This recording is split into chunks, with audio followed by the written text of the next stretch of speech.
নমস্কার বন্ধুরা, আমি সোমা। আমার গোপালের হেসেল চ্যানেলে আপনাদের সবাইকে স্বাগত। প্রত্যেক দিনের মতো আজকেও একটা দারুণ টেস্টি চটজলদি নিরামিষ রেসিপি নিয়ে চলে এসেছি, যেটা রুটি পরোটার সাথে খেতে ভীষণ ভালো লাগবে। তাহলে চলুন সময় নষ্ট না করে রান্নাটা করে ফেলি।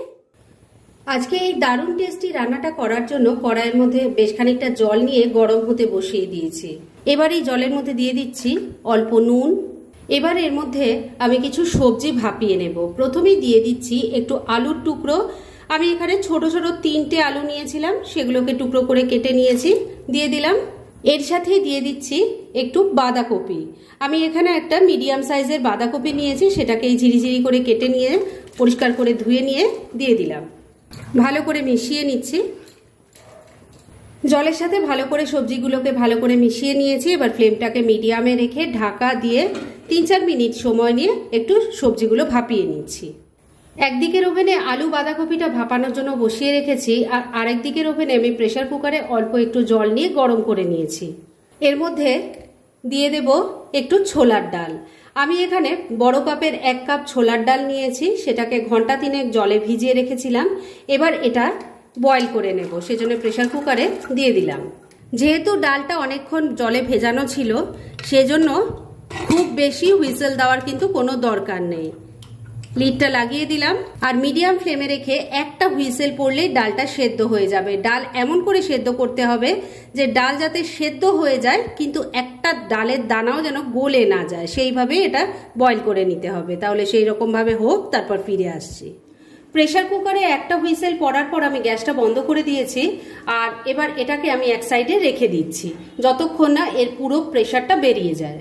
আর অন্যদিকের ওভেনে যে বাঁধাকপি আর আলুটা ভাপাতে বসিয়ে দিয়েছিলাম, সেটাও দেখুন সুন্দরভাবে ভাপানো হয়ে গেছে। লিডটা খুলে নিয়েছি, আর এবার এই সবজির থেকে জলটা ফেলে দিয়ে আমি তারপর নেক্সট স্টেপের দিকে এগোচ্ছি। ভাপানো আলু বাঁধাকপিটা জল ঝরিয়ে রেখে দিয়েছি, আর এবার মূল রান্না শুরু করব। সেজন্য কড়াইয়ে সর্ষের তেল দিয়ে গরম করে নিয়েছি। এর মধ্যে প্রথমেই দিয়ে দিলাম গোটা গরম মশলা, যার মধ্যে আছে 2-3টে এলাচ, 2-3টে লবঙ্গ আর একটা দারচিনি। এর সাথে দিয়ে দিলাম একটা তেজপাতা, একটা শুকনো লঙ্কা, দিয়ে দিলাম অল্প একটু হিং। এবার ফোড়নটাকে ভাজা ভাজা করে নিচ্ছি, আর এই ফোড়নটা যতক্ষণে ভাজা ভাজা হচ্ছে ততক্ষণে এই রান্নার একটা মশলা বানিয়ে নিচ্ছি। কি কি দিয়ে মশলা বানাচ্ছি সেটা দেখিয়ে দিচ্ছি। এখানে নিয়েছি 1 চামচ গোটা জিরে, 4-5 টুকরো আদা আছে, আর 10-12টার মতো গোটা গোলমরিচ আছে, একটা শুকনো লঙ্কা নিয়েছি। আপনারা নিজেদের টেস্ট অনুযায়ী ঝালের পরিমাণটা বাড়িয়ে বা কমিয়ে নিতে পারেন। এবার এই সব কিছুকে একসাথে মিশিয়ে আমি বেটে নেব। ফোড়নটা ভাজা ভাজা হয়ে গেছে, এদিকে মশলাটাও আমি ভালো করে বেটে নিয়েছি। এবার সেই মশলাটা দিয়ে দিলাম। এর সাথে গুঁড়ো মশলাগুলোও দিয়ে দেব, খুবই সামান্য গুঁড়ো মশলা, তবু যেটা না দিলেই নয় সেটা দিয়ে দিলাম হলুদের গুঁড়ো। এর সাথে দিয়ে দিলাম অল্প একটু কাশ্মীরি মির্চ পাউডার। এটা দেওয়া কিন্তু একদমই অপশনাল, কালারটা ভালো আসবে তাই দিয়েছি। স্বাদ মতো নুন দিয়ে দিলাম। যেহেতু নিরামিষ রান্না, একটু মিষ্টি মিষ্টি হলেই খেতে ভালো লাগবে, তাই অল্প একটু চিনি দিয়ে দিলাম। এবার সবকিছু ভালো করে মিশিয়ে নিয়ে মশলাটাকে আগে খুব ভালো করে কষিয়ে নিচ্ছি।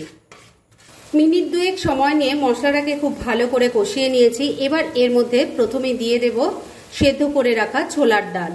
ডালটা কেমন সেদ্ধ হয়েছে সেটা আগে দেখিয়ে দিই। ডালগুলো তো নিশ্চয়ই দেখতেই পাচ্ছেন, ডালের দানাগুলো সব গোটা গোটা আছে, অথচ হাতে নিয়ে এভাবে চাপ দিলে কিন্তু ভেঙে যাচ্ছে। এইভাবেই কিন্তু ডালটা সেদ্ধ করবেন। এবার সেদ্ধ করা ছোলার ডাল দিয়ে দিলাম। মশলার সাথে আগে খুব ভালো করে মিশিয়ে কষিয়ে নেব। বন্ধুরা, আপনারা আমার রেসিপি দেখার সাথে সাথে আমার ফেসবুক পেজ গোপালের হেসেল, তাতেও ভিজিট করতে পারেন। ডেসক্রিপশন বক্সে লিংক দেওয়া আছে। 2-3 মিনিট সময় নিয়ে সেদ্ধ করা ছোলার ডালটাকে দিয়েও ভালো করে মিশিয়ে কষিয়ে নিয়েছি। এবার ভাপিয়ে রাখা বাঁধাকপি আর আলু দিয়ে দিলাম। সবকিছুর সাথে বাঁধাকপি আর আলুটাকেও খুব ভালো করে মিশিয়ে কষিয়ে নেব। এই কষানোর ওপরেই কিন্তু এই রান্নাটার টেস্ট অনেকটাই ডিপেন্ড করছে, তাই একটু ধৈর্য ধরে এই কষিয়ে নেওয়ার কাজটা করে নিতে হবে। ভাপানো বাঁধাকপি আর আলুটা দিয়েও সবকিছুর সাথে ভালো করে মিশিয়ে নিয়ে মিনিট 2 কষিয়ে নিয়েছি। তবে আগেই বলেছি, এই কষানোর কাজটা যতটা ভালো হবে, টেস্টও কিন্তু ততটাই ভালো হবে। আর এই ভালো করে কষানোর জন্য ফ্লেমটাকে লো আর মিডিয়ামের মাঝামাঝি রেখে ঢাকা দিয়ে 2-3 মিনিট আবারও রান্না করে নেব। তবে মাঝে মাঝে কিন্তু ঢাকা তুলে 2-1 বার নাড়াচাড়া করে দিতে হবে। মিনিট 3 সময় নিয়ে ঢাকা দিয়ে সমস্ত কিছু কষিয়ে নিয়েছি। আর আগে আমি যেমন বলেছিলাম সেরকম কিন্তু ঢাকা তুলে আমি দুবার নাড়াচাড়াও করে দিয়েছিলাম। এবার এর মধ্যে গ্রেভির জন্য জল দিয়ে দিচ্ছি। মিক্সির জারটা অনেকটা মশলা লেগেছিল, তার মধ্যে অল্প জল নিয়ে দিয়ে দিলাম। যেহেতু সবজি ভাপানো আছে, ডাল সেদ্ধ করা আছে, তাই এর মধ্যে জলের বেশি দরকার পড়বে না। ভালো করে সবকিছু মিশিয়ে নিচ্ছি।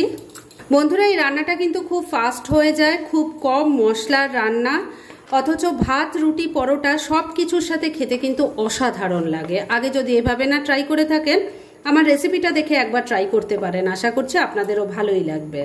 সবকিছু খুব ভালো করে মেশানো হয়ে গেছে। এবার ফ্লেমটাকে লো আর মিডিয়ামের মাঝামাঝি রেখে ঢাকা দিয়ে 4-5 মিনিট আবারও রান্না করে নিচ্ছি। মিনিট 5 রান্নাটা হয়ে গেছে, এবার ঢাকা তুললাম। আমি কিন্তু মাঝে দুবার ঢাকা তুলে একটু নাড়াচাড়া করে দিয়ে নুন মিষ্টিটা চেক করে নিয়েছিলাম, আর 2-3টে দেখুন গোটা কাঁচা লঙ্কা দিয়ে দিয়েছিলাম, শুধু গন্ধটা ভালো হওয়ার জন্য দিয়েছি। রান্না মোটামুটি রেডি হয়ে এসছে। এবার শুধু শেষ পর্যায়ে এর মধ্যে দিয়ে দেব অল্প একটু গরম মশলার গুঁড়ো, আর দিয়ে দিচ্ছি অল্প একটু ঘি। ভালো করে মিশিয়ে নিচ্ছি। ঘি আর গরম মশলার গুঁড়োটা ভালো করে মিশিয়ে নিয়েছি। রান্না এবার একদম রেডি। গ্যাসটা বন্ধ করে দিলাম।